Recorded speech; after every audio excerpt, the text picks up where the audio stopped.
This manga has given me a new phobia.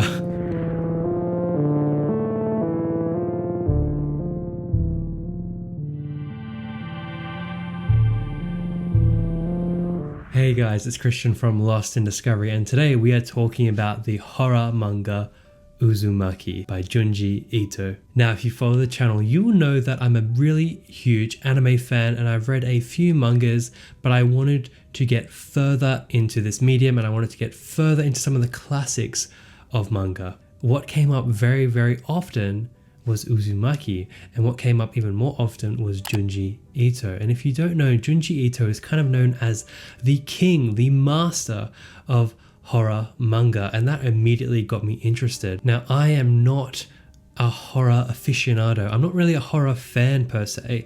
There are a few horror or thriller movies that I've really enjoyed, but it was the stories that really carried it for me. It wasn't jump scares, can't deal with that, but a good thriller I'm into. But when it comes to reading a book or a manga, I feel a lot more safe. I don't think anything's gonna mess me up too badly, and I feel like I can handle it because I'm just that. I'm really hyping myself up right now. But you know what I mean. I'm more comfortable in this format. So I was immediately interested. And when I did some research online, I saw some of the panels from Uzumaki and I was just stunned at how beautiful they were, and I was immediately in after I saw those. So I'm not sure if you're Japanese watching this, but if you're not, the word Uzumaki translates to swirl.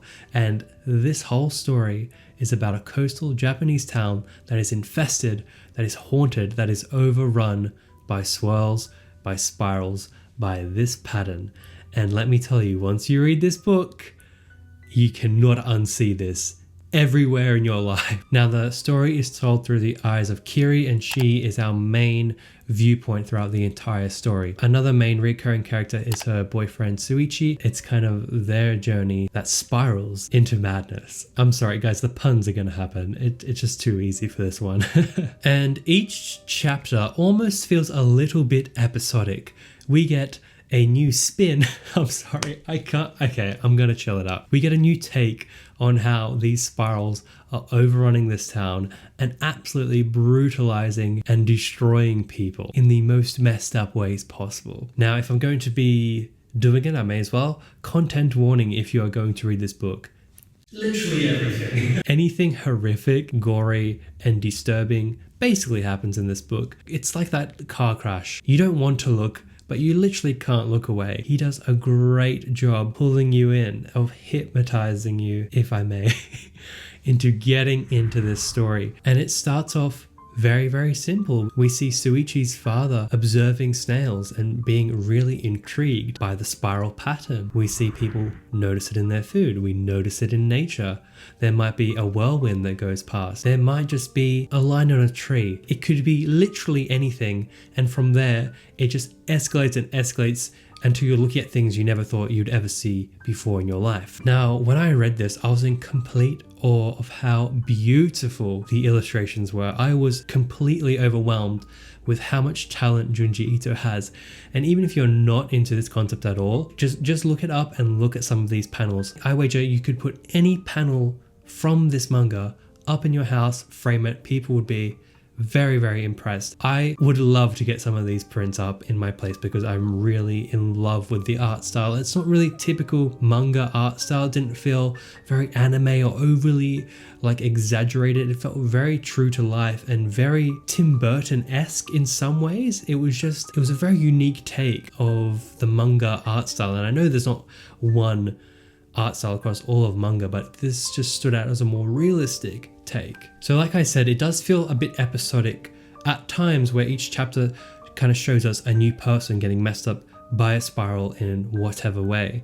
But all of these anecdotal kind of episodes all come together in a climax that is just out of this world insane. It's a very satisfying in a way climax to the manga because you're left with some answers, but mostly not really. And that was phrased so poorly. For me, and for most people, I think the air of mystery or not knowing something is what makes it even scarier. You get more frightened because it's quite confusing as to why these things are happening. Of course, you need this mystery to pull you through the story, and we do get certain answers as we go through, but not knowing enhances this experience. And for me, it wasn't a problem here. Some of the abstract choices and some of the abstract cliffhangers here really worked for me because it allowed my mind to spiral, yes, into new thoughts and new ideas, which were probably scarier than what he would have written anyway.